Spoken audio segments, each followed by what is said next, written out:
Hey everyone, this is the BT Wi-Fi disc unboxing and setup. So if you've got a BT subscription and you've got BT Total Wi-Fi, they send you out one of these. And if you're still got patches where you're not receiving Wi-Fi in your house, they then send you out another one, and they keep doing that until you reach the magical number of 3. So 3 of these. They won't be at any extra cost because you're paying for the BT Total Wi-Fi guarantee. So we just open up the box here. They are quite hard to open when you first get them.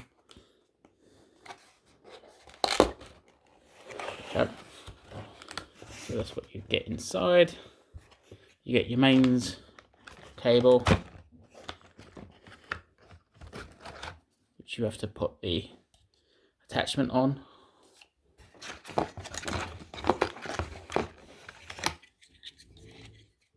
Like so.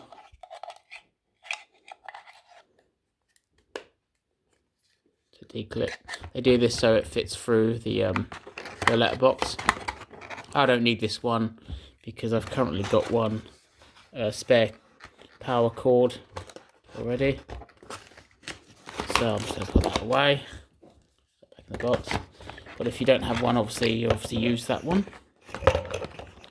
But I don't need one, so I don't have to use it. I'm not using it. This is the Wi-Fi disc itself. This is the Let's Get Started guide.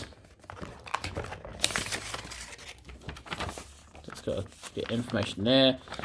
I don't use any of this here because the easiest way I find to connect it is well, first of all, let's open it up first.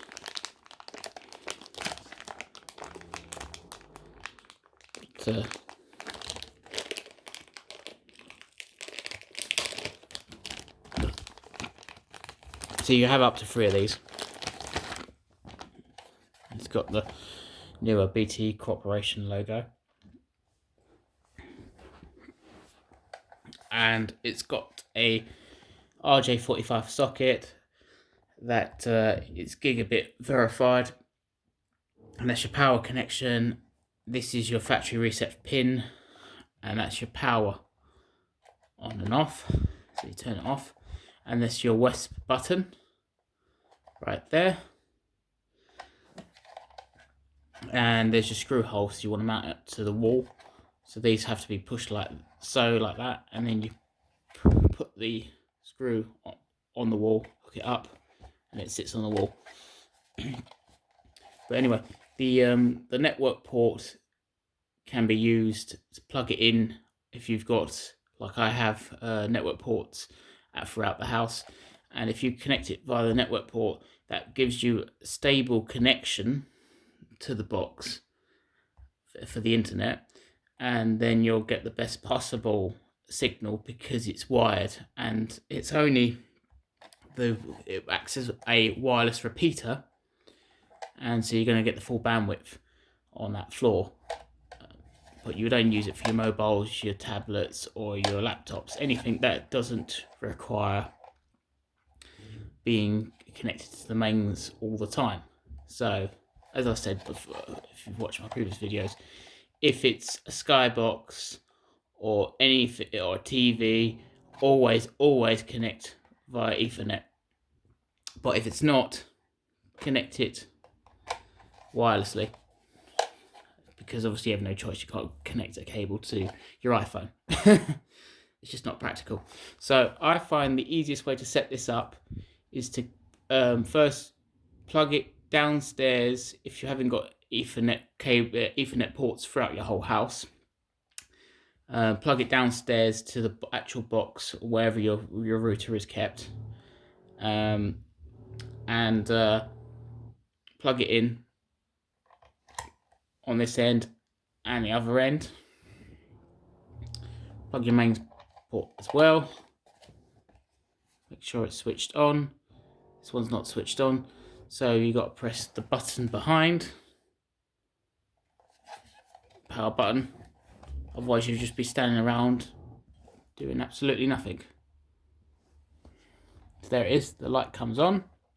And if you go onto the settings, like on the actual BT router itself, I call it router normally, but people say it's router. Just so yeah.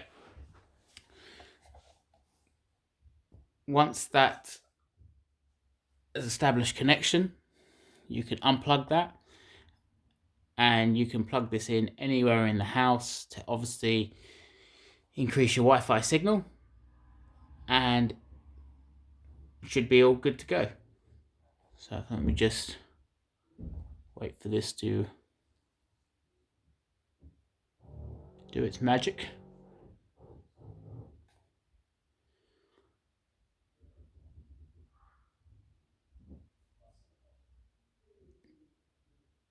You can also name these if you go onto your BT box on the browser, and you can label the discs.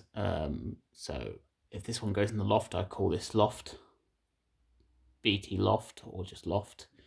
And then middle floor, I would just call it first floor.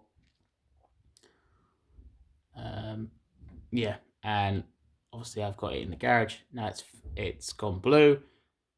It's flashing.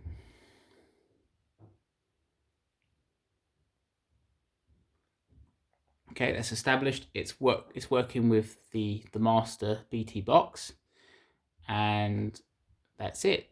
That's all good to go. I forgot to mention though that this actual port here, you can plug one device into it, or you could use a switch.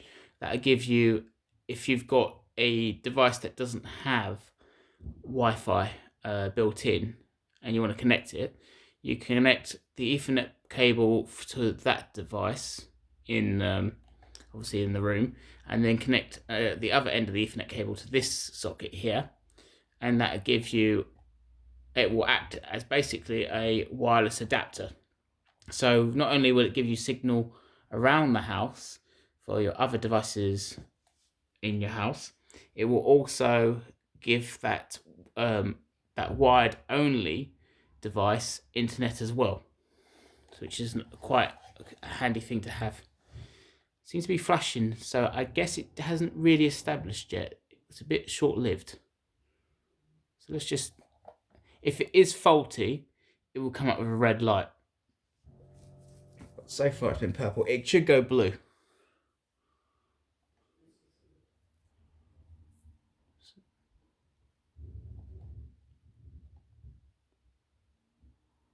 All right, there we are. The light's